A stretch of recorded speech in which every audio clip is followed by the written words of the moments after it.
Hi everybody, it's Nando again, and I know, you guys are thinking it's Nando again, another podcast. These guys are just making content. Where are the preseason updates? Where are the signings, guys? Trust me, we're working on it. But also, trust me on this. I know I've become a familiar face on screen for you guys now, but today's guest, he's familiar. Welcome to the show, Ivan Vukomanović. Let's go.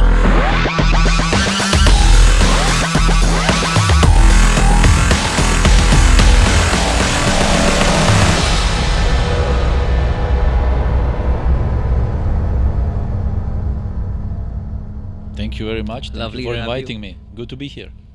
Ivan, I thought when you walked in, I thought you'd be wearing a tie and And a white shirt. and a white shirt, and your shirt isn't tucked in today. Yeah. So is that It's kind of relaxed, Relaxed vibe. opportunity, relaxed vibe of first of all. has And then when the shirt is tucked, when there is a tie, and that it means business. It means Business. full stadium. It means okay, we are here, we are at home. It's our fortress. So let's rock it. But now it's a little bit more chill. has entering the movie industry made you a little more fashion forward now? Have you Yeah, right, have you changed yeah. your taste in Yeah, fashion? I wish, but with all the scripts and all the things that are prepared, of course, with the costumes, you just bear with it because that's the way it is. So that's how the producers and the costume guys and the directors they decided. So yeah, you try to adapt. I see everything's color coordinated today from the. Yeah, it's, we always try to do that. We Yeah. always try to. I'm trying these. These are our new. Yeah? 656 polos for the season. New line. I hope, yeah. Okay, new. nice. So- Maybe not the color of the club, but nice. Yeah, I like it's one of the jerseys. Okay, So it's just nice. just to be a little sleek today. It's always to see like yellow and blue. It kind of Yeah. gives you goosebumps. Yeah, we're going for a we have all of that, and then we have our minimal, so that the blue and the yellow is fun, and then Yeah, of like course. you said, when You want to change a little when bit. we mean business. Yeah, yeah. Again, when you walked in, I knew you'd be tall. I've only ever seen you on screen. I did not expect you to be that tall. I'm in the high heels today with New Balance. So you have a very towering presence, but you come off, at least now that I've met you in person, as a very relaxed, chill guy. But then would you say you're a gentle giant, or are you usually in a relaxed state? I must admit, in my life, I've seen so many things.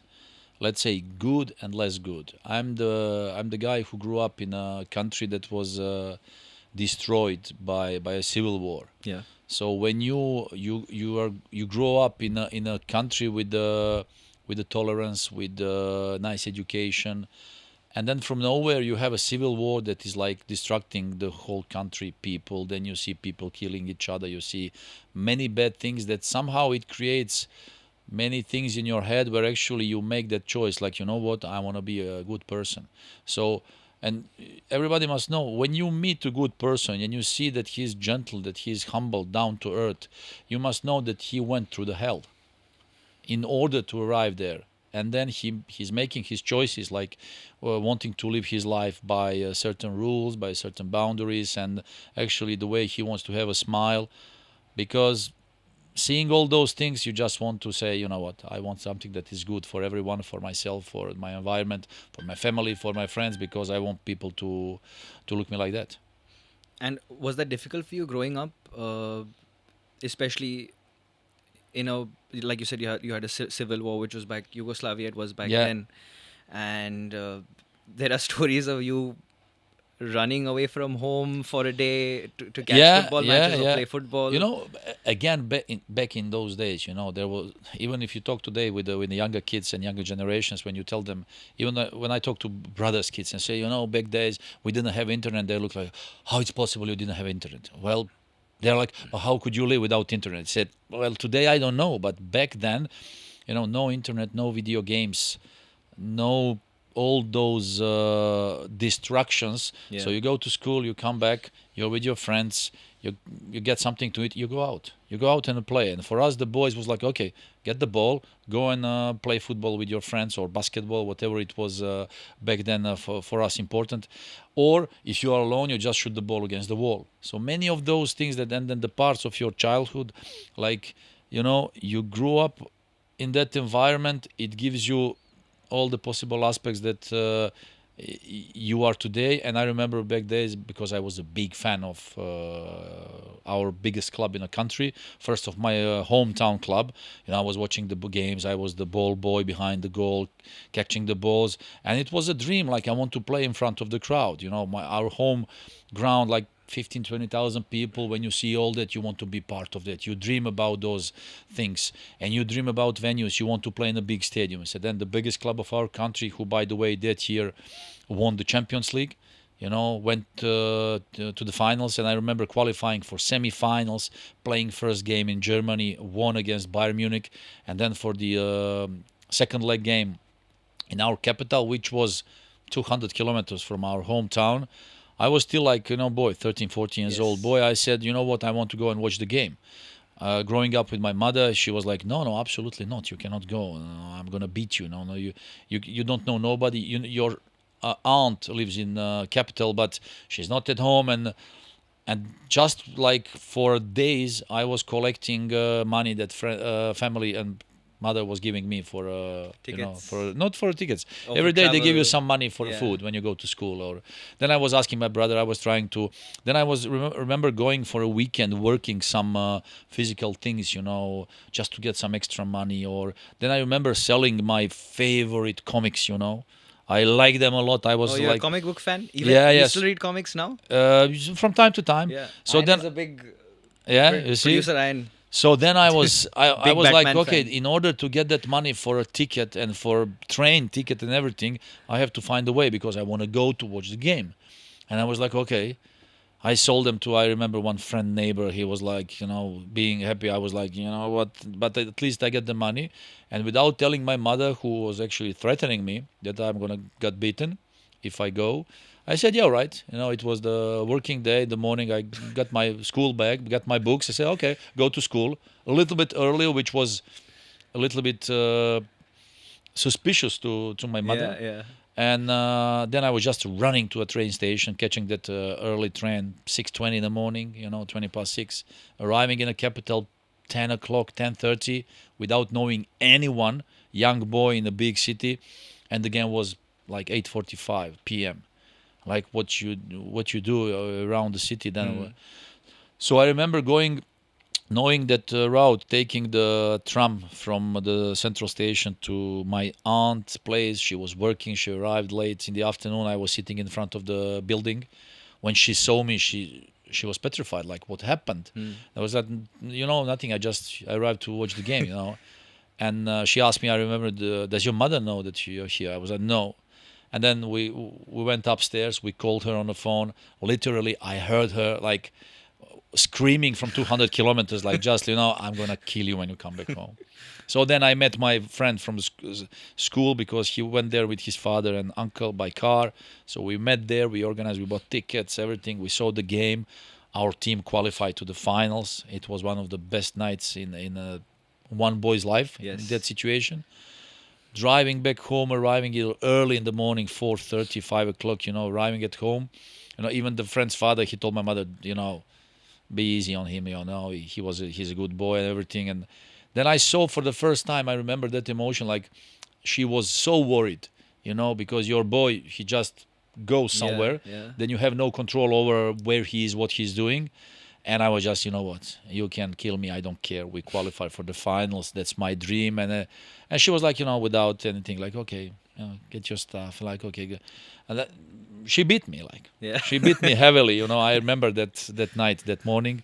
But again, I remember even a couple of years later, when I was getting a surgery because I broke a leg while playing. And I remember in the capital, driving past the big stadium where that game was, and I was telling her, you know, one day I'm going to play for this club. That's my dream. And she was like, okay, let's go first to fix you, and then I think 4 or 5 years later, I was playing for that club. So Exactly. for me, what was the dream comes true, and then you just live with all those details, your life, you're building up your personality, character, and all these things that happen to you. So then today, like you say, I choose to be humble, simple, with a smile, because my parents also, they taught me, like, you know what, don't harm people, don't do anything wrong. If you cannot help them, don't bother them. Help them if you can, anytime you can. Be of a help. So I want to continue like that. I And believe in that. That's very interesting story. Uh, and Ivan, what's home to you? Because obviously, you when you come to this city, you call it home. Now you're mostly in and out of Dubai. You were telling me earlier. You've been to Russia, Yeah. Belgium as well, Yeah. Israel, Yeah, China. yeah. But What's home to you, or do each of these places You know what, leave a little bit of them in you? as a professional football player, when you start professional, I started professional when I was 17. Of course, you start absorbing new things, and in one moment there are offers. You are the property of the club as a football player, and then when the club receives an offer, they talk to you, they ask you, but they make decision in a way like it happened to me for the first time in when I was back in my country, Serbia, when the club decided to sell me to a French club. And it was like Wednesday, and said, look, we sold you, the offer was impossible to turn down, so Yeah. we sold you. And like on Saturday I was in France, like without even two full luggages. You arrive in France, and throughout your professional life, what happens, it's brutal, it's cruel sometimes. You go somewhere, you like the environment, you like the club, you like the people, you like everything. But then, with depending on many circumstances, your games, your performances, your way of behaving, your personal life, everything counts. One day the club can decide again to sell you, to trade you, to loan you, to this is the part of professional sport where actually every sportsman should be aware of. But these things you actually recognize with time. In the beginning, for me, it was kind of heavy, like, you know what, but I'm good here. I like being here. Or some players, like, they invest in real estate, they buy a house, they live with their families, there is a wife, there are kids, the kids are going to school. And then what happens, that the club just decides, you know what, we sell you. Yeah. Then you have to go to another city, even if you don't You're want. settled and then you're unsettled suddenly. Yeah. And then what happened to me as well, back then, coming from ex-Yugoslavia, passport. So still today, like, the country is not being part of European Union, which creates many issues when it comes to a level of foreign players. So then in one moment the club or the federation reduces the level of foreign players in a competition. So then the club has to decide and release a couple of foreign players. What happened to me after 2 seasons in France? Like, we were good, we won the title, I was playing good, everything was perfect. The new coach arrives and says, okay, these 3 players, I don't need them anymore. And you feel like, but why? I'm good here, I'm playing good. And yeah, but there's a decision. That's it. Bear with that. So then you have to move, and then you have to find another option. So what happened to me from France? Okay, move to Germany. Okay, you just settled in France, you learn the language, you feel good, go to Germany. Again, from zero. Start again, rebuild again, try to play good football, try to adapt the new things, try to learn the language. You finish your season, you think, okay, I might be good. Okay, boom, move to Russia. Then again, you are going to another part of the planet. Again, you spent two years. Okay, then okay, it might be good. Boom, move.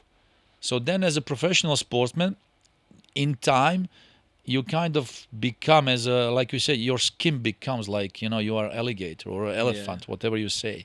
And then Thick skin. yeah, and then arriving in Belgium, I remember in 2005, for only 1 season, I remember I was signing and saying, look, I just want to come back in Western Europe. I remember my agent was calling and saying, look, there is a club in Belgium. I never had Belgium in my mind. I was like, okay, let's go there. Okay, the club is good.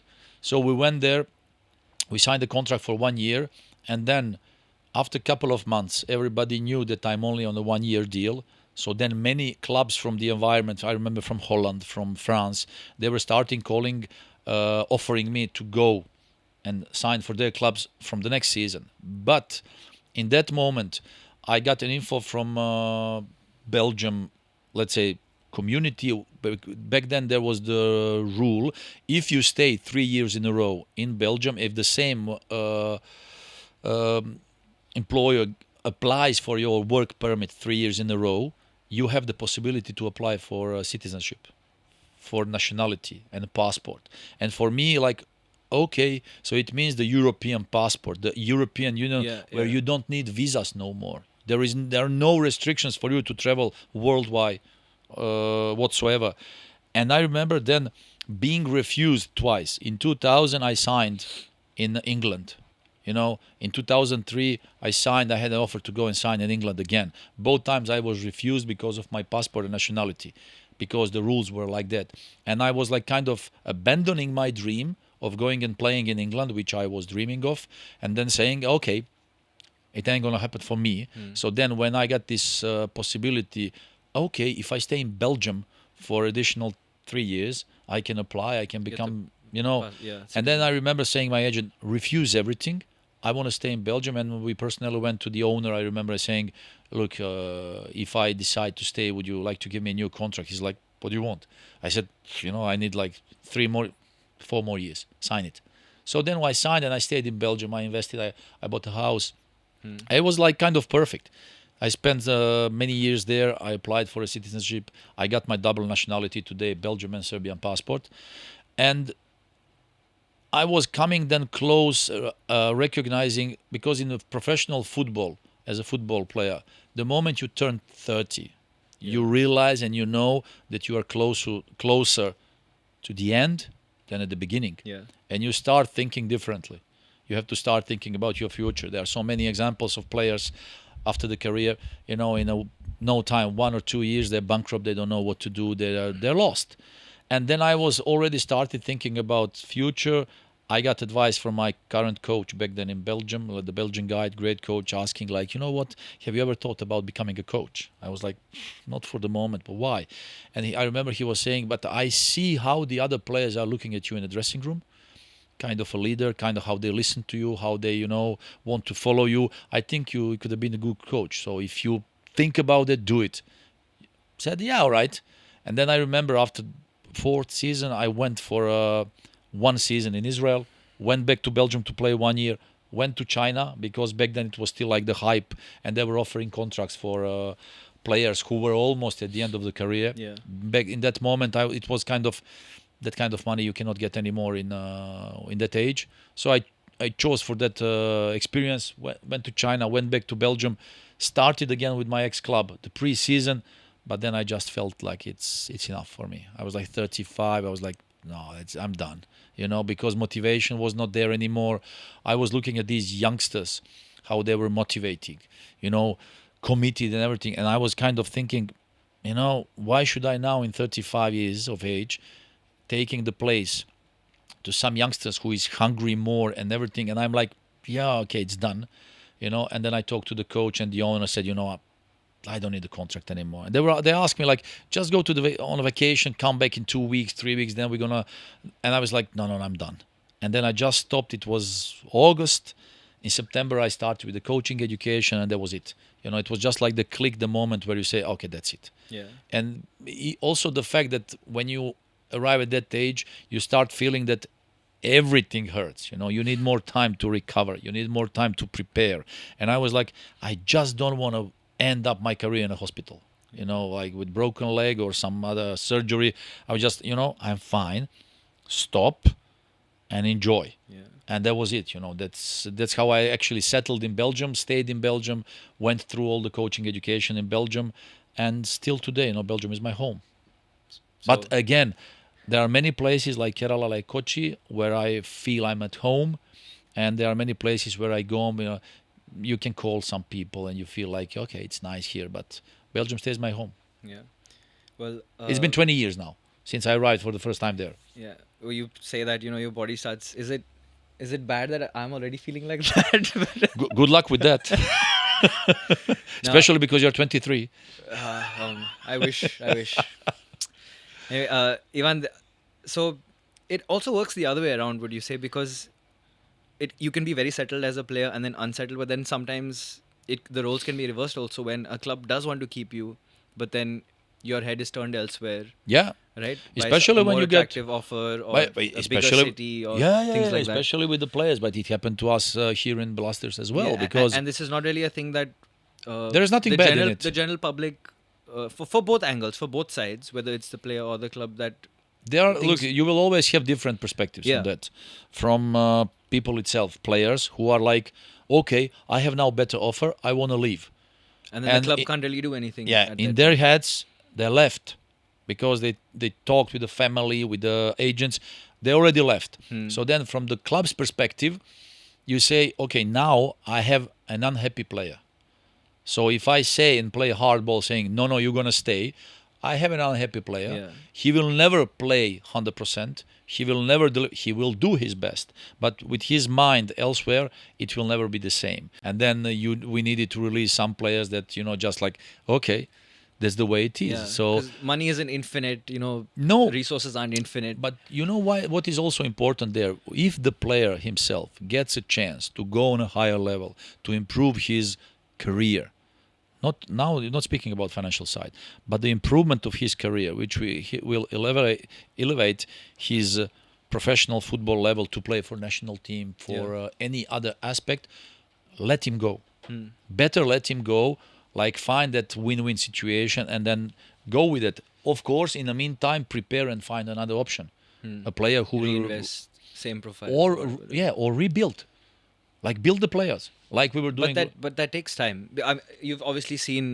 Football is a long-term project. Yeah, Fo- like let's say, Crystal Palace recently. Yeah. Newcastle recently. Right. So, how important is it to just keep the faith, right? As a fan base.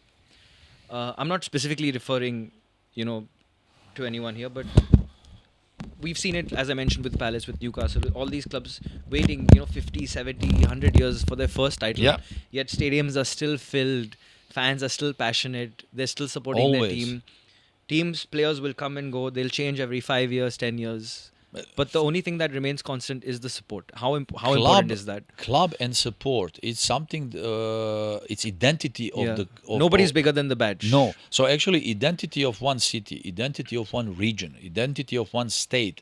That's the club. So the players, they come and go depending on a project, depending on a. You have, for example, two options. Or as a club, you go and invest every year huge amounts of money, wanting to bring any player you want from that competition. Okay, not referring to any club now, but there are options. There are examples. For example, also in India here, there is a club saying, okay, I want to buy every good player that performed this season. So inflating the market, saying, get all the offers you get. Yeah. You come here, I give you 50 lakhs more, you come to me. And then the players, they say, okay, that's easy. Done. Or from the other side, as the club, you cannot operate like that because you don't have budget. That's not the way you think you should operate. Then you stick to, okay, let's build up a good base of players, youngsters who will grow up to become first young good team, youth national team players growing up, getting to senior national team, which is happening now with a couple of players of Blasters, And then your way of long-term project is something that everybody has to believe, because one day it will pay off. Yeah, and It I think, pays off. and it's one of the clubs in the country that we can say we're so proud of having our youth Absolutely. boys, youth academy. I remember. So well represented in our team and now in the national team. I remember back, so speaking with the management, saying, guys, we should stick to this option, because if we just go away and throw the money, because as a coach, I also like to think about, Grassroots budget and and grassroots development, and everything, yeah. because developing those things. And I remember I was telling that, I don't know how many times in press conferences here, that the biggest problem will occur one day if the clubs, like let's say Kerala Blasters, maybe Goa in the last period that I mentioned, clubs who are happy and ready to invest and give chance to youngsters, to develop them, to give them bigger space and platform to perform and to become important pieces of clubs and national teams. There are many clubs in India, in ISL especially, saying, we don't care about that. We just want to buy players and play for the playoffs or whatever they want. Trying to get the profit over there. But then I remember talking with our management saying, if we stick to this option, we build up one good group of young players. So it will bring many good things, which means we will have players from the first squad. So they will be playing, performing, because they know the environment, they know the stadium, they know, because it's not easy to play for Kerala Blasters. Okay, not easy. You must get that identity. Then those boys, because we are developing them, we are giving them bigger chance to play, they will be called up for young national teams. That increases the price, that increases their quality, that increases their individual and collective possibilities. So we get them for our team, they go for national teams, later they go for senior national team, okay, and then the other clubs who are not doing that, they have no more players, they will call us and say, we want to buy our players. Then you can dictate and say, okay, this is the price, you make a profit. In the meantime, your machine is working, oil machine, and you're just producing. You are like a factory producing asset that everybody needs. Very easy, because in India in the last 4 or 5 years, I did not see that, except us or a little bit Goa. Many other clubs, they just don't care, because they're looking at a short-term tournament, profit-wise, playoffs, but anyone can choose his own vision or whatever it is. But I think that if Kerala Blasters continue doing that in the note, just look now how many youngsters they're playing for national teams. Yeah, exactly. How many, like starting with Sachin, Vibin, Ayman, Azar, whoever it is, all these youngsters, Danish even as well, all of them, and that's an asset. So then the club later, in one moment, you can decide, okay, I sell or I keep.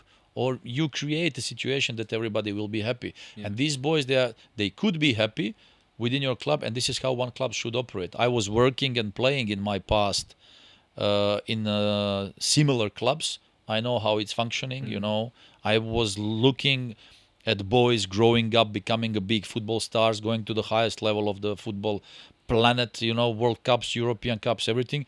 And that's actually looking at the talent that exists in India. I said, why not?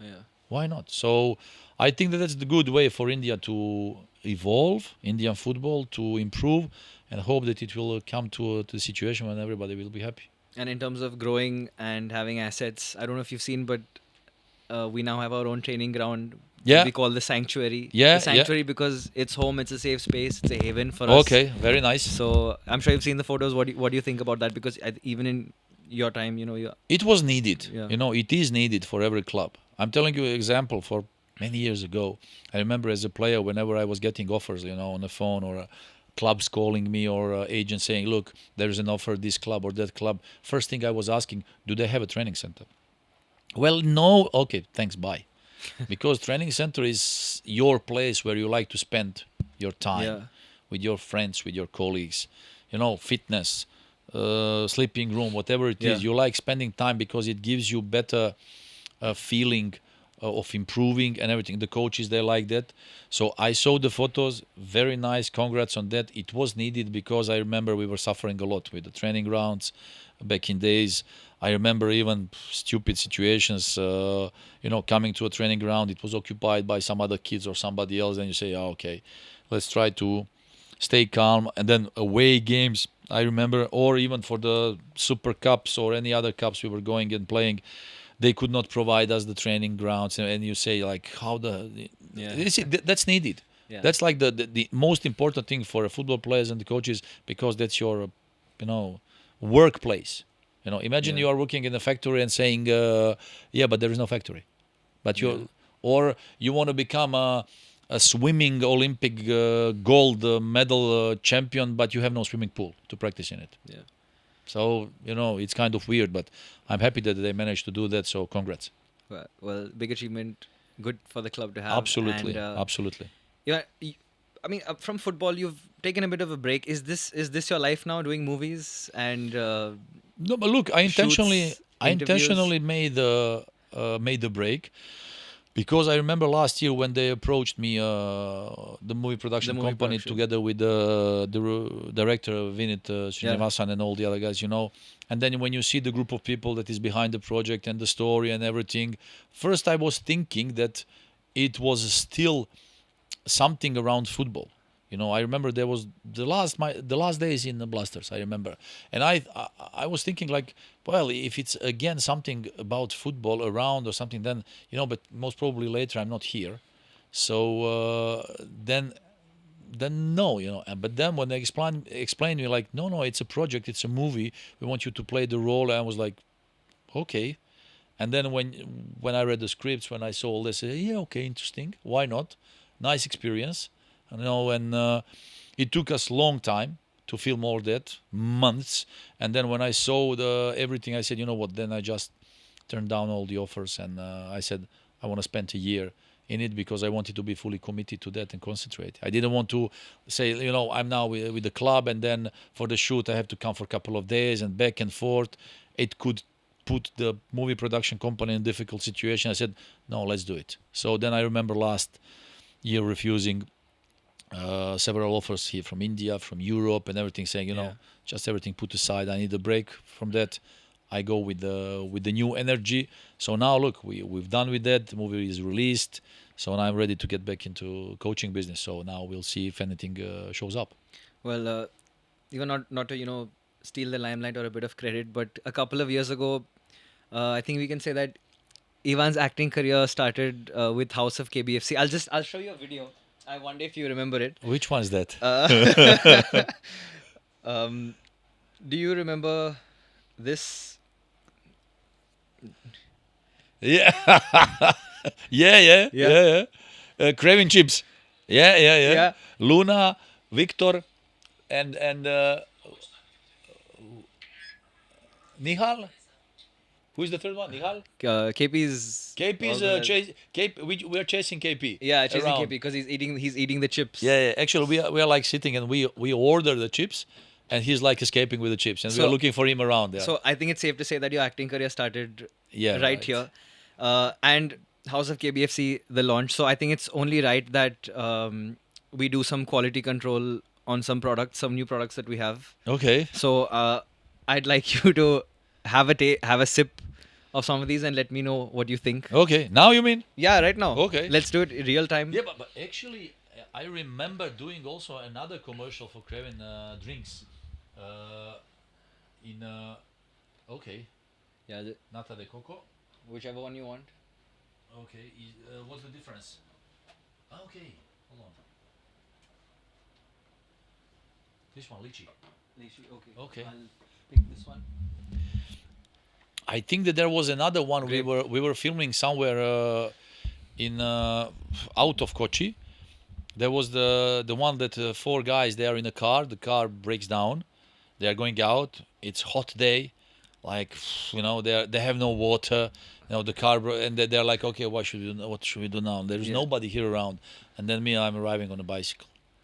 With a bicycle. In a fully like Kerala clothes, and then I'm like giving them some drinks or something like that. So let's test it out. Okay. Cheers. Yeah. Okay. Somebody tasted it already. Okay. Interesting. What do you think? Nice. With the small slices of lychee, I think. Yeah. Good for Kochi, Kerala summers. Yep. Very cold. If you take it like really cold, it's nice. Don't put any alcohol in it, for sure. Otherwise, later, if you are driving the bike, you could go that different direction. Nice. I like it. Well, Ivan, acting, everything's been very, a lot of movies, interview shoots. Are you scared that that's gonna overshadow your footballing career at some point? Because No, but I mean, let's look at your CV, right? You've played at your dream club, your favorite club, your hometown club. Yeah, if you wanna my say, hometown. right? It was my first dream, playing for my hometown club. Right. Then the biggest club of my country. Yeah. Then the national team. Yes. Yes. 98, 99, French First Division, Yeah. Bordeaux. Yeah. Then FC Köln. we won the title. We won the cup. Exactly. I remember playing Champions League, Yeah. UEFA League games. You were just 22, number 25. Yeah. Vukomanović. And then, then exploring different competitions, playing many European games, and one moment, especially when the country took the different path. I decided to stop playing for national team. I was already abroad, and saying, you know what? Just when I arrived in Belgium, I said, that's it. So then you realize that everything that you are doing in the football, especially abroad, people look at you. You're professional, and especially when you are foreigner, the feeling that they give you and the way you understand you have to be at least double better than the domestic players, because the way, like, this is professional level, this is cruel, you are getting good contracts, and then every training you have to prove that, every training, every game, entering into that mode. So then I experienced different countries, different competitions. At the end of the career, starting thinking about coaching job, I did my licenses. I went through the coaching education. Worked in now Kerala Blasters was my fourth job in let's say 10 years time. Now also I'm in a situation like, okay, with this option being part of a movie, commercials or whatever, you're like, yeah, okay, if tomorrow and in the future something comes up again like that, I will think about it, of course. But I'm a coach. I'm a football coach. And that's your identity, you'd say? Yeah, but I'd say like that because I like doing that job.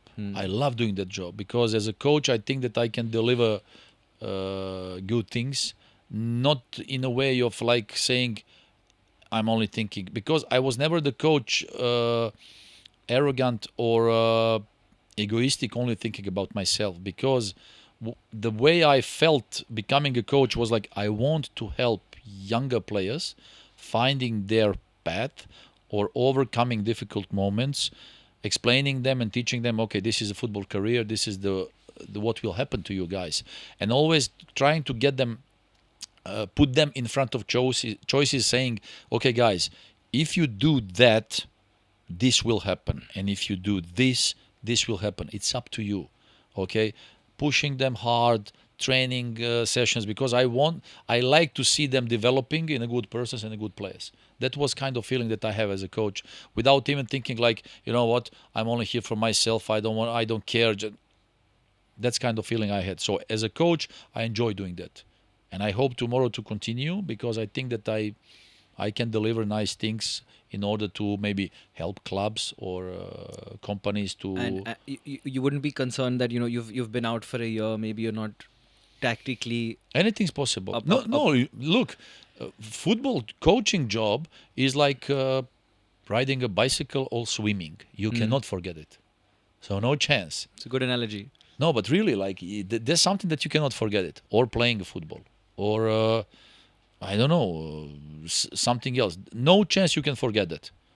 No chance. So they threw you in a swimming pool. No problem, you can swim. So now, if I'm 1 year out, yeah, all right.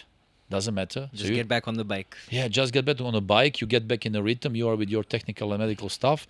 You get back in the business, and that's it. Because tactically you don't forget things. Like, everything evolves, but you are following those things. You are on the right path, and no problem about that. Training sessions for us, for one coach, organizing training sessions is like having a coffee or having a drink. So I'm not worried about that. Of course, if the chances will occur or come to us, yeah, you never know. The thing that football showed me in my life is that anything's possible. Yeah. So let's hope for the best. I've heard you saying that many times. Yeah. Because and actually, I must admit that all the best things in my life happened to me unplanned. Right. So in football, you cannot plan nothing. So even arriving in Kerala was never planned, or I never had any contact nor knowledge whatsoever about Indian football nor Kerala. The moment it arrived in front of me at the table, I had 2 offers from Emirates and Saudi Arabia. And even Kerala Blasters offer was let's say, the least lucrative from all. But I had that gut feeling like, no, I want to be there.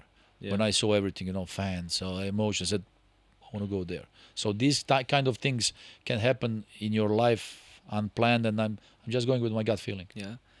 And it's all led you up to this moment to be on the Yellow Wave podcast. So yeah, see? This was not planned.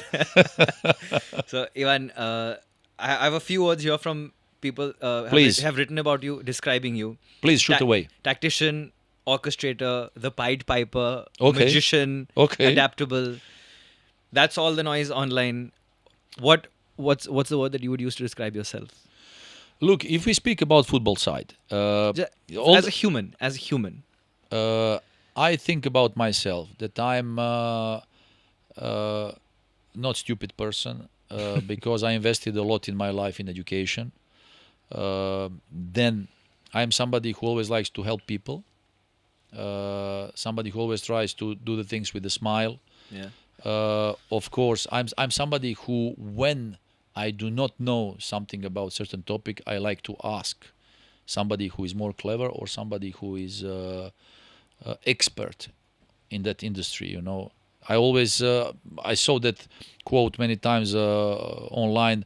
If you are sitting in a room where you are the Smartest person. the in smartest the room. person, Yeah, you're not in the right in the room, right you room, know. right. So then in that situations, like, you try to circle yourself with the people that you can learn from.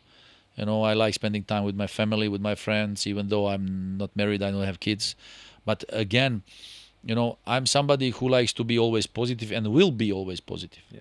Because I think that positivity and energy that you reflect will Spread. solve any issue in your life, will spread, and then the people will feel even more comfortable around you, and then together, you know, you're just giving hand to each other, because this is how we learned in football world. It's collective sport. Yeah. There is no place for I. You cannot solve any problem on your own. You must help and depend on our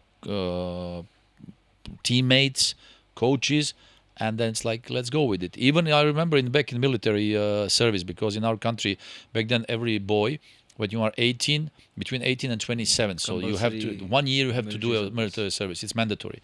So then I remember whenever they were choosing for the best fighters or the best special forces or these, like, you know, so there were never guys with muscles, tattoos, and the guys who are entering the room and shouting. No, it was always the guys who were ready to help another. You know, in the in difficult moments, when it's difficult, whatever it is, circumstances, weather, situation, bullets flying around, the guys Yeah. who are ready to say, okay, I'm gonna help you. These guys are. So then I believe in those things. So I like to be there for my family and friends, and whenever I can help, I can help. So then, people saying whether, you know, about football, there are many aspects over there. So yeah, whatever they say, I accept that with full my heart. Lovely answer, Ivan. And is that the legacy you want to leave behind? What's the legacy you want to leave behind? I want look, I'd like people to think, and I was always saying, don't judge me for the time I'm here. You know, judge me when I'm not here. And then, you know, I'd like people to think that I was always correct and somebody who wanted to get the best out of everything, especially around blasters, you know. Then every moment I cherish when I interacted with the people here around Kerala. Every moment I admire, and my heart is full. Even the other day when I landed, I feel like, okay, I'm back home.